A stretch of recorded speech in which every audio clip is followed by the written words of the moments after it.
Yun mga boss, sa mga nakati-imix sa fry mo dyan, alam kong kayo nakakaranas din na rin.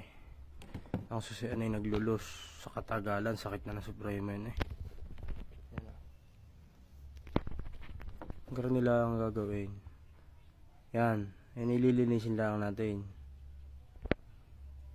Madali lang aray. Kaya nyo aray, kahit huwag nyo na ipagawa para hindi na kayo babayad. Papakita ko sa inyo. Yan mga boss, kung makikita nyo, mas malinis. Kaya na naglulus ay madumi na. Kita nyo kanina at iba ng kulay. Yan, sigurado yan, ayos na yan. Tsaka aray nagkukontak dyan pag pinipihit natin ng ignition key. Niliha ko na din yan para sigurado. Yan mga boss, kaya nyo rin gawin, madali lang aray. Aray lang kailangan yung alin mga idol, yung start.